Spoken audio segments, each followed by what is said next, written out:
The score is tied 1-1.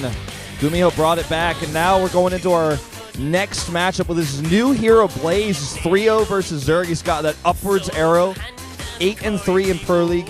Incredible record. Yeah, it's so impressive, and he's beaten some big names. I mean, he took down Life with that proxy 2 gate in the middle of Cactus Valley. He's done some interesting styles, but man, he's actually kind of come out of nowhere and played so well. Ever since he changed his ID, he really has been a new player, new refinement. He's always been around as Panic, you know, but his old ID, but now he's back. Now Symbol, one of the oldest esports players, one of the people who's been around since the very beginning of Starcraft 2, since the beta, the old, anchor, the old ace player of TSL. He's been around a lot of teams. He was on Azubu for a while. Now he's found his home on JIN Air. I was really happy he got this pickup on this team because that was at least an indicator that he's still good enough that one of our top Korean teams does want him, but he's still missing the results. Well, I mean, he's played, twice this season? That says a lot. He simply has not been finding any success at all in the team house. So let's see what he can do here against such a favored opponent. Alrighty, guys. Game number 3 is on Cactus Valley. Let's get into it.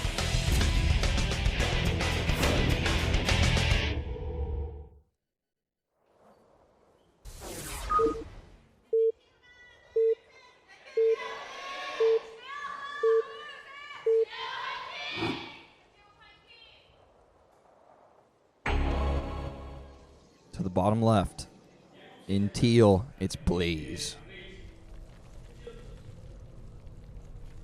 To the top left, Greenings, Zerg. He is Symbol. Surprise player today. Yeah, you grabbed him all the way from Busan. Whoa. That's a real fan right there, Wolf. Yeah. It's expensive to get here from Busan. You gotta buy a train ticket. Yeah, it's actually a really expensive time of year. Maybe like $100. Yeah, at least. So it's great time. There's a lot of things going on right now. It's summer. It's great to go to the beach. But if you go to the beach, you have to come back, right? So then the train ticket from Busan back to Seoul is expensive. But there's also this other thing going on in Seoul right now called Pro League. And so there's like a lot of people coming from Busan to Seoul because they're like, you know what, Pro League is about to end here, about to go into postseason. And so they're all getting really excited. So the train ticket price is obviously going to go up. Just for this alone, I mean, the audience is packed out today, Wolf, simply because of this fact. It's the last week of the round robin. Yeah. It all comes down to this. So many teams are tied up. Who's going to make it into 3rd and 4th? We don't even know at this point. Exactly. I mean, it's one of the tightest tie situations that we've had in Pro League. I mean, there have been similar scenarios like this. This sort of thing usually occurs when one team dominates, and that's, of course, SKT in this case. And for there to be a dominant team like that, there's usually also a team that got crushed, which in this case is Prime. So you take those teams away, then CJ kind of loops up into 2nd place, and now you've got the rest of the teams are all basically so close to each other that every win, every point matters. And so, to win 3-0 is obviously much more valuable than win 3-1 or 3-2. Well, 1-1 so far. Blaze certainly favored in this matchup. I'm curious to see what Symbol can do because we just don't know about this guy anymore. He just doesn't come out to play in Pro League, and he doesn't really have any success anywhere else. I think the last time I saw him play was Code A, and he didn't look super solid. I haven't been impressed with him in a long time, which is a sad thing to say because he is one of the old favorites. Yeah, he's like a GSL finalist. I believe he lost to Roro in the ZVZ finals, the only title that Roro ever got in Starcraft 2. Yeah, I miss Roro. That guy was great. He was so good, man. Imagine if he was still around, how much stronger Samsung's new evolved lineup They would be so strong. Like, if he was still on top of his game, he was one of the best Zergs for the longest time. He had like a 9-0 record in ZVP on Sejong Station as well. He was just like, he's like, it's okay. If you see Roro on that map, it's like, just already give a point to Samsung. That's it. Yeah, he was something else. So far this game, Forge Fast Expand. And beyond that, just normal sort of build order from Symbol. Not too surprised going to 3 hatches is a natural reaction to this. Yeah. Overlord's going to scout this scenario, knows what he's up against. I'd like to see Symbol do well today. Just let's see the old Symbol. It would be a nice thing, Wolf. Yeah. It would be a nice thing. That's what I'm thinking. Well, I'm also interested to see what Blaze has planned because Blaze has come into every match so far in Pro League very prepared, with a very specific build order for the player. What is it going to be today? So far, it's very standard sort of opening, but it kind of branches off from here once that Cybercore is finished. I expect to see Phoenixes, but you want Phoenixes? After Oracles, right? Like, or maybe like one Oracle into Phoenix. I think it's really strong. Look at this probe there. What does that say to you? Well, it looks like maybe... It says danger. It says danger. That's definitely the number one thing. Could also be Proxy Oracle. Could also be what that's saying. That would be ambitious. Okay, he's just going to go scout or perhaps make a forward pylon with it. The Stargate's in the main. You know what I'd love to see? I want to bring back the meta of like +1 Zealots and like Oracle or Phoenix. Just go for that and go for the kill in the third base.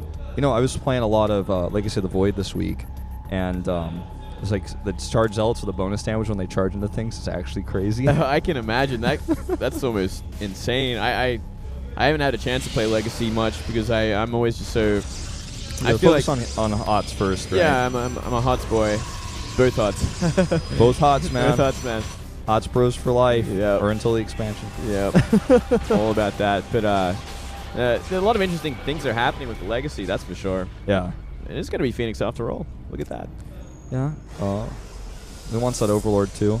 It'd be crazy if he went like one Phoenix into Oracle. He's like, I tricked you. That'd be a cool mind game. I don't think he's going to do it, though. At the same time, though, I mean, Phoenix usually force out spores as well, so it's like, well, you made the counter to Phoenix, to Oracles anyway, so it doesn't work out. Yeah, it's like trying to go like, it's like Oracles into DTs in PvT. It just doesn't happen, right? Yeah. It just doesn't happen. He's going to kill that Overlord right away. And he's going to go now scout with that Phoenix. Second Overlord isn't spotted yet. It's pretty strategically placed, so he's not going to get that for a while.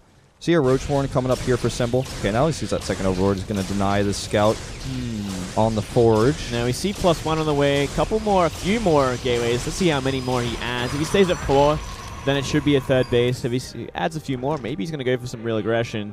That probe, the danger probe over there. A lot of potential there. I mean, even 4-gate Zealots can take down a hatchery if the player is unprepared and not enough roaches are out, or even if they are out, the Phoenix get the gravity beam onto them. Yeah. This probe moving now to the top right. Still unscouted, I believe, just barely out of vision of those Overlords. He's not sending anything to it, so he's definitely unscouted. This is actually a lot of Overlords he's losing here. Like, you know, it's causing him to have to remake 4 Overlords at this point in time to make sure he has units to defend. That's a lot of Overlords. That's actually a big problem as well. I'm seeing more and more Phoenix come out here. He's actually going up to 6 now, I believe. That's actually getting out of hand. You can just lift up Queens. It says a lot, too. It says a lot about he plans for aggression, and he could very well go for it on that third base. +1 is not done yet, but it's almost there. 8 Roaches on the way. Obviously, he can lift those up, as you mentioned before. Grabbing a Queen. He's keeping all of these units on the ramp, but the third base is actually where he needs to be worried, and he's actually going to pool these Zealots. Yep. I figured as much. And he's just going to go in there with like 8 or 12 Zealots probably. Maybe just claim the hatchery or at least create a lot of disturbance. And all the Roaches that are in the natural and main base are going to have to move over, and they're going to get picked up by the Phoenix. Here they come. Yeah, the Phoenixes are in such a great place to zone this. Here we go. Exactly as you mentioned, the Phoenix is ready to zone and lift the Roaches.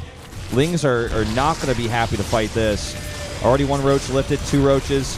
Good control here, keeping the Lings to help buffer those Zealots away to give time for the Roaches to come in here. Yeah, he actually didn't pick up really many Roaches at all. A lot less than I expected. And that's so many Zealots to commit to. Yeah. He actually made an Evo Chamber wall he just canceled. He probably wishes he didn't cancel it now with the next wave of Zealots coming in. 13 Zealots now on the map. Wow. Such an old school style, but I do like it. He's going to go for the natural perhaps, which is going to force the Roaches to come out of the cover of that Spore again. Yeah, that Spore doing so much work defensively here. It's just not going to matter though. Even with just 1 Spore, you can actually just tank it with the Phoenixes. Straight for that hatchery. More Roaches just popped out there. Yeah, it looks like you might actually just try to surround them and fight them here, but I think going for the hatchery would definitely be the better option. Now the Roaches having to kite here. The Zealots continue to chase. During all of this, he's actually following up with Immortals back at home and getting the +1 armor, so don't forget that that's going on.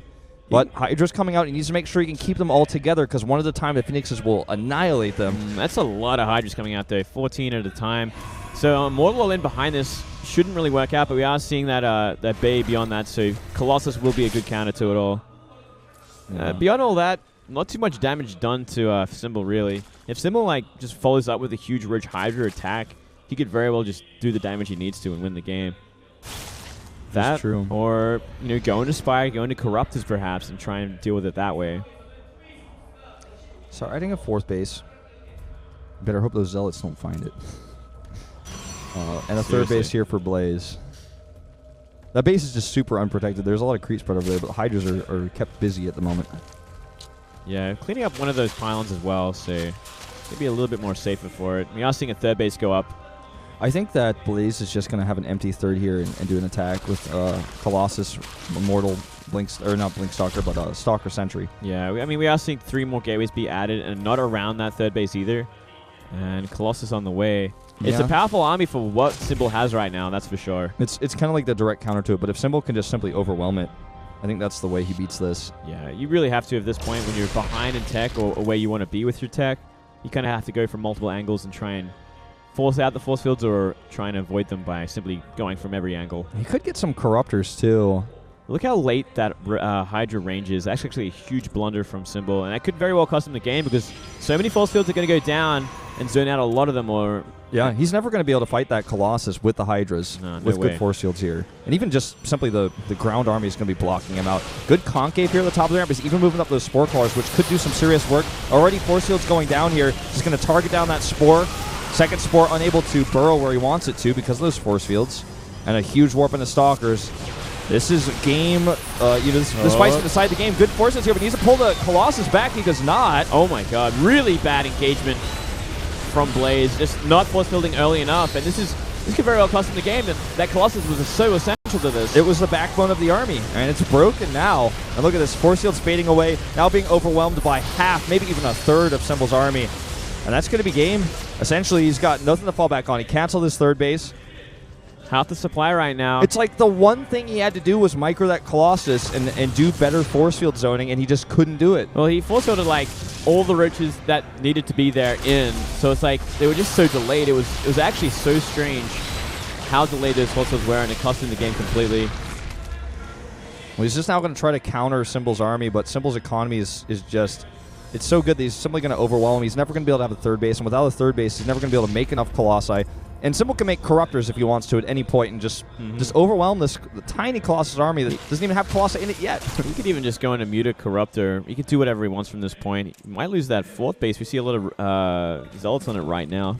Yeah, he's trying to distract this army. He's like, all right, if you send it over to deal with my Zealots, I'm going to do damage to my Phoenixes. If you defend with the Phoenixes, I'm going to kill your hatchery. But Phoenix is only 4 of them, I believe, not going to be able to find too much damage. And Symbol's just so far ahead, he's got double the army supply. He can just split this army. He's going to catch a Phoenix here. I think he's going to go for the kill here. He's waiting outside the base, just getting everything in place before he goes for that attack from multiple angles. Hydra speed and +2 about to finish. And he's actually, yeah, like you said, going for 2 angles here.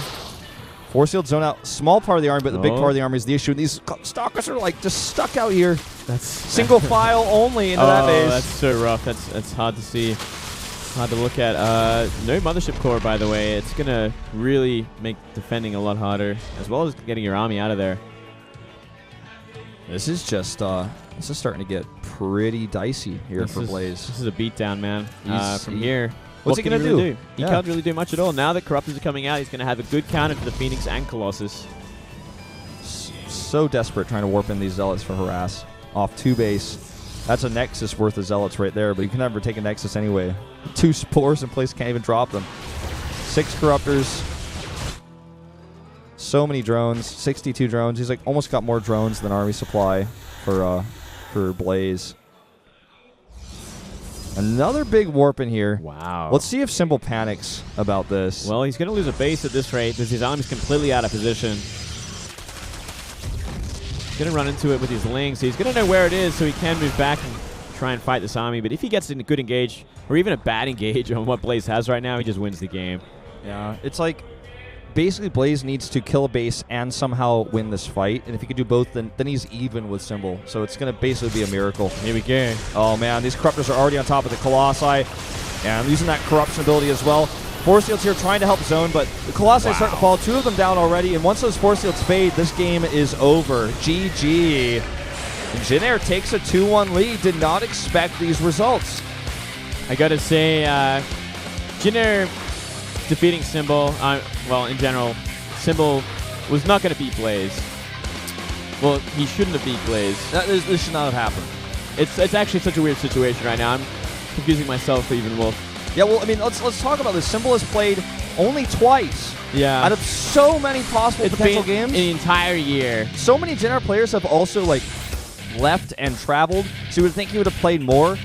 And I have to say, Simple played a solid game. I don't want to say like he played incredibly, but just the execution of the plays was very off today. Yeah. Those full shields are delayed. I almost like, I remember looking at some of them and I'm like, is his hockeys okay? Like, yeah.